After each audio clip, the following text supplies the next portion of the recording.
Hello friends, मैं Yogeshwar. Concept blast जो हमारा चैनल है, इसमें आपके लिए अच्छे से अच्छे, बढ़िया से बढ़िया क्वेश्चंस का एक कलेक्शन लेकर आया हूँ।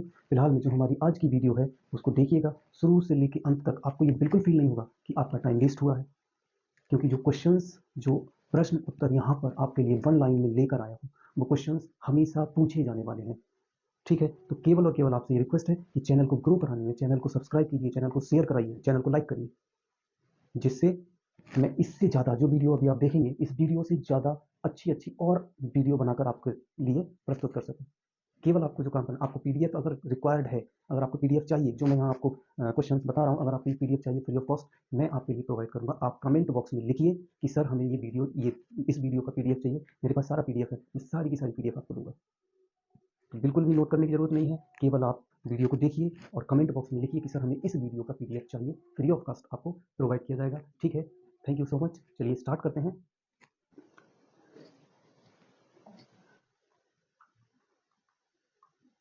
भारत में राष्ट्रपति का निर्वाचन किस प्रकार से होता है? तो भारत में राष्ट्रपति का जो निर्वाचन है वो होता है अप्रत्यक्ष मतदान से। किससे होता है? अप्रत्यक्ष मतदान से। सेकंड प्रश्न है हमारा, भारत के राष्ट्रपति किस तरह से चुने जाते हैं? तो भारत के राष्ट्रपति राज्यसभा और लोकसभा, राज्यों के जितने भी सदन होते हैं, ठीक है, उन सारे सदनों को मिलाकर जो सदस्य होते हैं, उन सब सदस्यों के द्वारा भारत के राष्ट्रपति को चुना जाता है।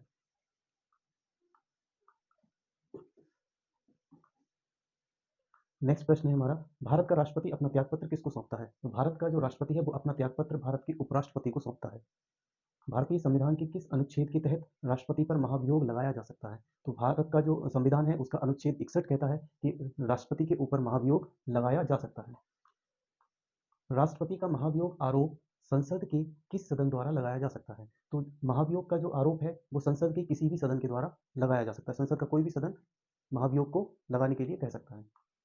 नेक्स्ट प्रश्न है हमारा, राष्ट्रपति लोकसभा को कब भंग कर सकता है? राष्ट्रपति लोकसभा को भंग कर सकता है, और कब भंग करेगा? केवल मंत्रिमंडल या प्रधानमंत्री की अनुशंसा पर।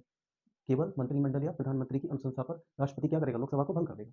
राष्ट्रपति की क्षमता आदि की शक्ति एक है। राष्ट्रपति की जो क्षमता है, राष्ट्रपति की जो शक्ति है वो क्या है, कैसी है? तो वो एक तरह की न्यायिक शक्ति है। कैसी शक्ति है? न्यायिक शक्ति है। स्वतंत्र भारत के प्रथम राष्ट्रपति कौन थे? तो स्वतंत्र भारत के प्रथम राष्ट्रपति जी डॉक्टर राजेंद्र प्रसाद कहाँ से थे? बिहार से। निर्विरोध भारत के राष्ट्रपति चुने गए एकमात्र व्यक्ति हैं, तो निर्विरोध जो चुने गए थे वो थे एन संजीव रेड्डी, मतलब नीलम संजीव रेड्डी। भारत के उपराष्ट्रपति का चुनाव किस प्रकार होता है? तो भारत के उपराष्ट्रपति के चुनाव में लोकसभा और राज्यसभा के सांसदों द्वारा सीधे चुनाव से किसका चुनाव होता है? उपराष्ट्रपति का चुनाव होता है। राज्यसभा का सभापति कौन है? राज्यसभा का सभापति उपराष्ट्रपति होता है। कौन होता है? उपराष्ट्रपति। राष्ट्रीय सुरक्षा समिति का प्रधान कौन होता है? तो राष्ट्रीय सुरक्षा समिति का प्रधान होता है प्रधानमंत्री। नेक्स्ट प्रश्न है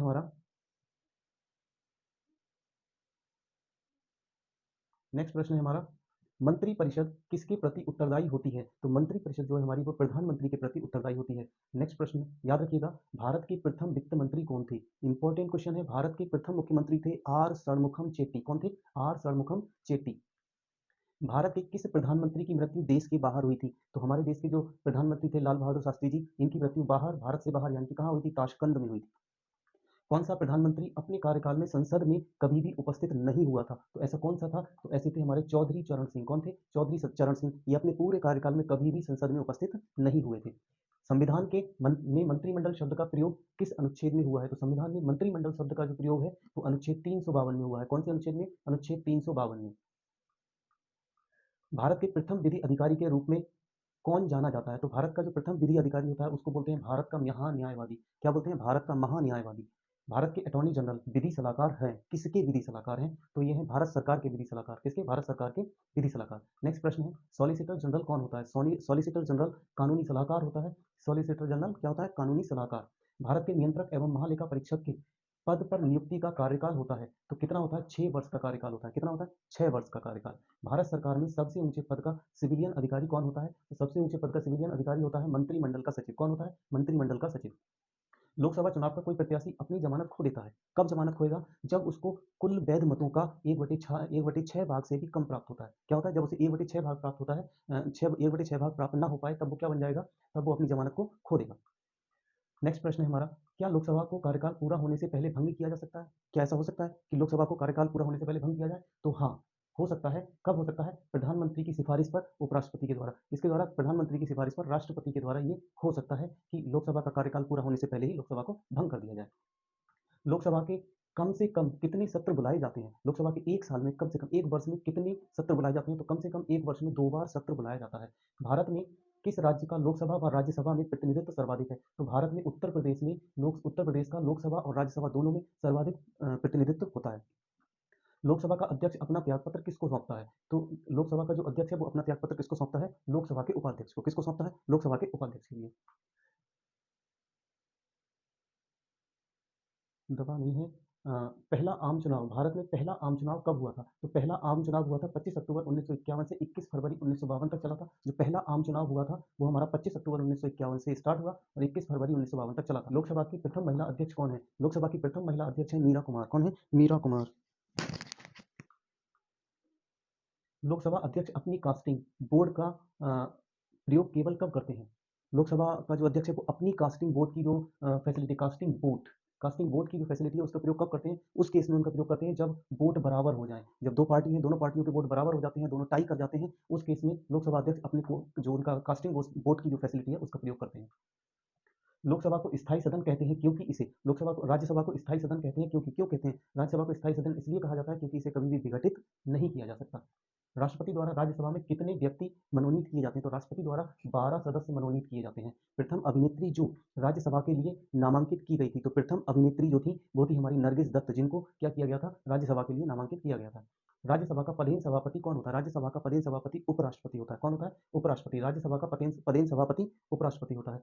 शून्यकाल संसदीय व्यवस्था को किस देश की देन कहा जाता है? मतलब शून्यकाल जो संसदीय व्यवस्था हमारे यहाँ पर लागू है, ये किस देश से ली गई है? तो ये कहाँ की है? ये भारत की ही देन है। किसकी देन है? भारत की ही देन है। राजनीतिक शब्दावली में शून्यकाल का अर्थ क्या है? राजनीतिक शब्दावली में जब शून्यकाल चल रहा होता है तो उसका क्या अर्थ होता है? उसका अर्थ है प्रश्न उत्तर सत्र। मतलब इस टाइम में, इस समय में प्रश्न उत्तर पूछे जाते हैं, प्रश्न उत्तरों का प्रश्न पूछे जाते हैं और उसका उत्तर दिया जाता है। लोकसभा द्वारा विचारण भेजे गए वित्त विधेयक को राज्यसभा अधिकतम कितने समय तक रोक कर रख सकती है? तो अधिकतम जो समय है कि लोकसभा ने कोई भी विचार के लिए कुछ विधेयक भेजा, कोई वित्त विधेयक भेजा, तो राज्यसभा उसे 14 दिन तक अपने पास रोक कर रख सकती है। पार्लियामेंट द्वारा 1989 में निर्मित कानून के आधार पर एक नागरिक के वयस्क होने की आयु क्या है? तो वयस्क होने की जो आयु मानी गई है वो 18 वर्ष मानी गई है। नेक्स्ट प्रश्न है, लोक लेखा समिति अपनी रिपोर्ट किसको प्रस्तुत करती है? तो लोक लेखा समिति अपनी जो रिपोर्ट है वो लोकसभा के स्पीकर के लिए, किसके लिए? लोकसभा के स्पीकर के लिए प्रस्तुत करती है। किस वर्ष में खाद्य मिलावट निवारण अधिनियम प्रथम बार लागू हुआ था? तो ये लागू हुआ था 1924 ईस्वी में। कब? 1924 ईस्वी में। उच्चतम न्यायालय में न्यायाधीशों की संख्या में वृद्धि करने की शक्ति, जो हमारा उच्चतम न्यायालय है उसमें न्यायाधीशों की संख्या कितनी होनी चाहिए? ये शक्ति किसके पास है? कौन बढ़ा सकता है, कौन घटा सकता है? तो ये शक्ति है हमारी संसद के पास। सर्वोच्च न्यायालय में न्यायाधीशों की सेवानिवृत्ति की आयु क्या है? मतलब कब सर्वोच्च न्यायालय के न्यायाधीश रिटायर होते हैं? तो कब रिटायर होते हैं? 65 वर्ष की उम्र के बाद। कब? 65 वर्ष की उम्र के बाद। भारत के कार्यवाहक मुख्य न्यायाधीशों की नियुक्ति कौन करता है? कार्यवाहक मतलब जैसे कोई न्यायाधीश रिटायर कर दिया गया और उसके जगह पर कोई नया न्यायाधीश अभी नियुक्त नहीं किया है, तो एक कार्यवाहक न्यायाधीश को नियुक्त किया जाएगा और उसे नियुक्त करने का जो शक्ति है वो किसके पास है? राष्ट्रपति के पास है। किस विवाद में उच्चतम न्यायालय ने संविधान के मूल ढांचे का सिद्धांत प्रतिपादित किया था? ठीक है, तो जो वाद था हमारा वो था केशवानंद भारती वाद, जिसमें उच्च न्यायालय ने संविधान के मूल ढांचे का सिद्धांत प्रतिपादित किया था। भारतीय संविधान का संरक्षक कौन है? तो भारतीय संविधान का संरक्षक हमारा सर्वोच्च न्यायालय होता है। कौन होता है? सर्वोच्च न्यायालय। नेक्स्ट प्रश्न देखिए, राज्य सरकार का संवैधानिक प्रमुख कौन होता है? राज्य सरकारों का संवैधानिक प्रमुख कौन होता है? राज्यपाल होता है। केंद्र सरकार का संवैधानिक प्रमुख कौन होता है? केंद्र सरकार का संवैधानिक प्रमुख राष्ट्रपति होता है। भारतीय संविधान में किसके विरुद्ध अभियोग लाने का प्रावधान नहीं है? मतलब ऐसा कौन सा पद है जिस पद के लिए हम अभियोग नहीं ला सकते? तो ये है हमारा राज्य का राज्यपाल, क्योंकि राज्य का राज्यपाल राष्ट्रपति के प्रसाद पर्यंत क्या है, अपने पद पर रह सकता है। भारत में किसी राज्य का राज्यपाल बनने वाली पहली महिला कौन थी? तो पहली महिला थी हमारी सरोजनी नायडू और ये उत्तर प्रदेश की महिला राज्यपाल बनी थी। नेक्स्ट है, प्रतिवर्ष महिला दिवस कब मनाया जाता है? तो प्रतिवर्ष महिला दिवस 13 फरवरी को मनाया जाता है। कब मनाया जाता है? प्रतिवर्ष 13 फरवरी को महिला दिवस मनाया जाता है। किस राज्य में द्विसदनात्मक विधायिका नहीं है? तो ऐसा कौन सा राज्य है जहाँ पर द्विसदनात्मक विधायिका नहीं है? तो वो राज्य है हमारा मध्य प्रदेश। मध्य प्रदेश में द्विसदनात्मक विधायिका नहीं है। भारत का कौन सा एकमात्र राज्य है जहाँ पर सामान्य सिविल कोड लागू है? सामान्य सिविल कोड कहाँ पर लागू है? गोवा में लागू है। कहाँ पर? गोवा में। नेक्स्ट, विषय जिन पर केंद्र व राज्य सरकार दोनों कानून बना सकती हैं, किस में उल्लिखित है? तो यह है हमारा समवर्ती सूची में। किसमें? समवर्ती सूची में उल्लिखित है। किस अनुच्छेद के अनुसार भारत के राष्ट्रपति द्वारा राष्ट्रीय आपातकाल की घोषणा की जा सकती है। मतलब ऐसा कौन सा अनुच्छेद है जो ये कहता है कि राष्ट्रपति भारत में आपातकाल की घोषणा कर सकता है? तो ये हमारा अनुच्छेद 370। अनुच्छेद 370 किसने कहा था कि राष्ट्रपति का आपातकालीन अधिकार संविधान के साथ धोखा है? तो ये कहा था हृदयनाथ कुंजरू। किसने कहा था? हृदयनाथ कुंजरू। 100वें वित्त आयोग के अध्यक्ष कौन थे? सॉरी, 13वें वित्त आयोग के अध्यक्ष कौन थे?